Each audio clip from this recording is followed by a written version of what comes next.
Hi viewers, ഞാൻ നിങ്ങളുടെ പൗർണമി. ഇന്ന് നമ്മൾ ഫ്ലാറ്റ് ഹെഡ് സിൻഡ്രോമിനെ കുറിച്ചിട്ടാണ് നോക്കാൻ പോകുന്നത്. ഇതെന്താണെന്ന് വെച്ചാൽ ഒരു 6 മാസത്തിൽ താഴെയുള്ള കുട്ടികളിൽ അവരുടെ തലയുടെ ഷേപ്പ് നമ്മൾ നോക്കുകയാണെങ്കിൽ ഒരു ഭാഗത്ത് മാത്രം ഇത്തിരി ഫ്ലാറ്റ് ആയിട്ടിരിക്കും. സോ ഇതിൻ്റെ കാരണം എന്താണെന്ന് വെച്ചാൽ കുട്ടിയെ ഫ്ലാറ്റ് ആയിട്ട് നമ്മളിങ്ങനെ കിടക്കുമ്പോഴത്തേക്ക് അവർക്ക് എണീക്കാനൊന്നും പറ്റത്തില്ലല്ലോ. അവരെ കിടക്കുന്ന പൊസിഷനിൽ തന്നെയല്ലേ കുറേ കാലം ഉണ്ടാവുക. സോ അങ്ങനെ കിടക്കുമ്പോഴത്തേക്ക് ഏത് ഭാഗത്താണോ അവർ പ്രഷർ കൊടുത്ത് കിടക്കുന്നത് ആ ഭാഗം കുറച്ച് ഫ്ലാറ്റ് ആയിട്ടിരിക്കും. സോ ഇതിനെയാണ് ഫ്ലാറ്റ് ഹെഡ് സിൻഡ്രോം എന്ന് പറയുന്നത്.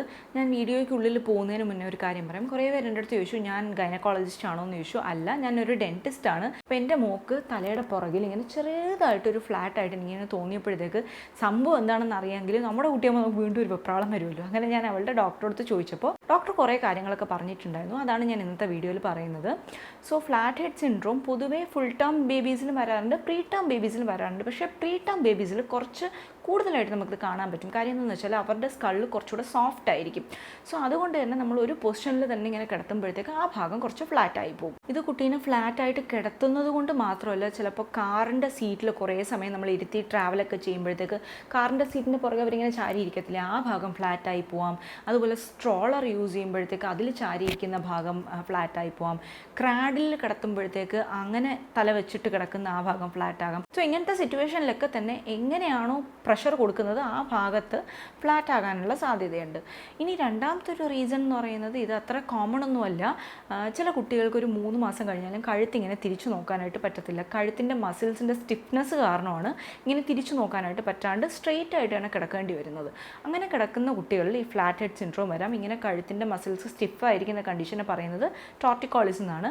ഇതിന് നിങ്ങളൊരു ഡോക്ടറെ തീർച്ചയായിട്ടും കൺസൾട്ട് ചെയ്ത് കാര്യങ്ങൾ ചോദിക്കേണ്ടതാണ്, എന്തുകൊണ്ടാണ് കുട്ടിക്ക് ഇങ്ങനെ വരുന്നതെന്നുള്ളത്. 3 മാസമൊക്കെ ആകുമ്പോഴത്തേക്ക് കുട്ടി തല തിരിച്ചൊക്കെ നോക്കാനായിട്ട് തുടങ്ങും. സോ അങ്ങനെ തല തിരിച്ച് നോക്കുമ്പോൾ തന്നെ ഓൾമോസ്റ്റ് ഈ ഫ്ലാറ്റ് ഹെഡ് സിൻഡ്രോം എന്നുള്ള സംഭവം പോവും. ഇനി ഇതെങ്ങനെ മനസ്സിലാക്കാൻ പറ്റുമെന്ന് വെച്ചാൽ, നമ്മൾ കൈ കൊണ്ട് തൊട്ട് നോക്കുമ്പോൾ തന്നെ അറിയാം, ഇങ്ങനെ റൗണ്ടായിട്ട് വന്നിട്ട് പെട്ടെന്ന് അങ്ങ് ഫ്ലാറ്റ് ആകും ഒരു പൊസിഷനിൽ. മിക്കപ്പോഴും അത് സ്ട്രെയിറ്റ് ബാക്കിൽ ഇവിടെ തന്നെ ആയിരിക്കും, അല്ലെങ്കിൽ ഏതെങ്കിലും ഒരു സൈഡിലായിട്ട് നമുക്ക് കാണാനായിട്ട് പറ്റും. ഇപ്പോൾ എൻ്റെ മോക്കാണെങ്കിൽ ഈ ലെഫ്റ്റ് സൈഡിലായിരുന്നു ചെറിയൊരു ഫ്ലാറ്റായിട്ട് തോന്നുന്നു. ഞാൻ പിന്നെയാണ് കണ്ടുപിടിച്ചത് ഞാൻ ലെഫ്റ്റ് സൈഡിലാണ് കിടക്കുന്നത്. അപ്പം ഇവൾ മോസ്റ്റ് ഓഫ് ദ ടൈം എന്നെ നോക്കാനായിട്ട് അല്ലെങ്കിൽ പാലിന് വേണ്ടിയൊക്കെ എന്നെ വിളിക്കാനായിട്ട് ഇങ്ങനെ ലെഫ്റ്റിലോട്ട് ഇങ്ങനെ തല ലൈറ്റായിട്ട് ഇങ്ങനെ ചരിച്ചാണ് കിടക്കുന്നത്. അതുകൊണ്ടാണ് ഈ ഒരു ഭാഗത്ത് ചെറുതായിട്ടൊന്ന് ഫ്ലാറ്റായി പോയി. പിന്നെ അതുപോലെ ചില കുട്ടികൾക്ക് ഈ ഫ്ലാറ്റ് ആയിട്ടുള്ള പൊസിഷനിൽ തന്നെ മുടി കുറവായിരിക്കും. പിന്നെ ചില കുട്ടികളിൽ ഈ ഫ്ലാറ്റ് ആയിട്ട് നിൽക്കുന്ന സൈഡിലെ കാത് തന്നെ കുറച്ച് ഫ്രണ്ടിലോട്ട് ഇങ്ങനെ തള്ളി നിൽക്കുന്ന പോലെ നമുക്ക് തോന്നാം. പിന്നെ സിവിയർ കേസസിലാണെങ്കിൽ ഏത് ഭാഗത്താണോ ഫ്ലാറ്റ് ആയിട്ടിരിക്കുന്നത് അതിന് നേരെ ഓപ്പോസിറ്റിലായിട്ട് തല കുറച്ച് ബൾജ് ചെയ്ത് നിൽക്കുന്ന പോലെ തോന്നാം. സോ ഇതൊക്കെ എല്ലാ കേസിലൊന്നും അല്ല, വളരെ സിവിയർ ആയിട്ടുള്ള കേസിലൊക്കെയാണ് അങ്ങനെ വരുന്നത്. പിന്നെ ഇതിൻ്റെ പ്രിവെൻഷന് വേണ്ടിയിട്ട് നമുക്ക് ചെയ്യാൻ പറ്റുന്ന കാര്യം എന്ന് വെച്ചാൽ, കുട്ടീനെ എപ്പോഴും സെയിം പൊസിഷനിൽ തന്നെ കിടത്താണ്ടിരിക്കുക. ഞാനിപ്പോൾ ചെയ്യുന്നത് എങ്ങനെയാണെന്ന് വെച്ചാൽ, ലെഫ്റ്റ് സൈഡിൽ കിടക്കുമ്പോഴായിരുന്നു അവൾ ഈ ലെഫ്റ്റ് സൈഡിൽ ഇങ്ങനെ ചരിഞ്ഞിട്ട് ഇവിടെ കുറച്ച് ഫ്ലാറ്റ് ആയിട്ടുണ്ടായിരുന്നു. ഇപ്പോൾ ഞാൻ റൈറ്റ് സൈഡിലോട്ട് മാറി കിടക്കും. അപ്പം അവൾ റൈറ്റ് സൈഡിലോട്ട് തിരിയുമ്പോഴത്തേക്ക് ഇവിടുത്തെ ഭാഗം അങ്ങ് ശരിയാവും. സോ കുട്ടി അങ്ങോട്ടും ഇങ്ങോട്ടും ഒക്കെ തിരിയുന്നത് കൊണ്ട് ഈ ഫ്ലാറ്റ് ഹെഡ് സിൻഡ്രോം മാറി കിട്ടും.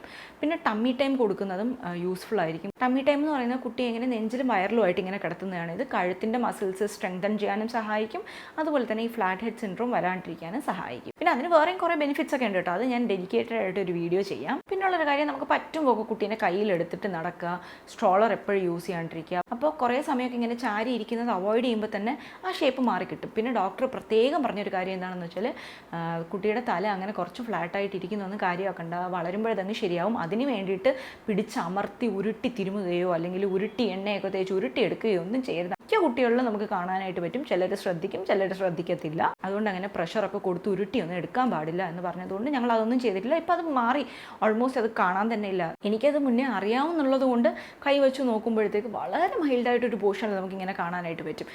അവർക്ക് 4.5 മാസമേ ആയിട്ടുള്ളൂ. 6 മാസമൊക്കെ ആകുമ്പോഴത്തേക്ക് കംപ്ലീറ്റ് ആയിട്ട് പോയി നമ്മളുടെ തല പോലെ തന്നെ ഉരുണ്ട് വരുമെന്ന് ഡോക്ടർ പറഞ്ഞിട്ടുണ്ടായിരുന്നു.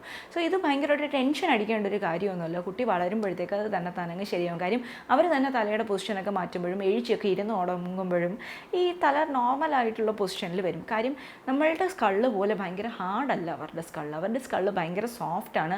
അതുകൊണ്ട് നിങ്ങൾ ടെൻഷൻ അടിക്കേണ്ട കാര്യമൊന്നുമില്ല. സോ ഇതെന്താണ് സംഭവം എന്നുള്ളത് നിങ്ങൾക്ക് പറഞ്ഞു തരാൻ വേണ്ടിയിട്ടാണ് ഞാൻ വീഡിയോ ചെയ്തത്. ഇഷ്ടമെങ്കിൽ ലൈക്ക് ചെയ്യുക, ഷെയർ ചെയ്യുക, കമൻറ്റ് ചെയ്യുക, സബ്സ്ക്രൈബ് ചെയ്യുക. മറ്റൊരു വീഡിയോയിൽ കാണുന്നവരെ ടേക്ക് കെയർ, ബൈ.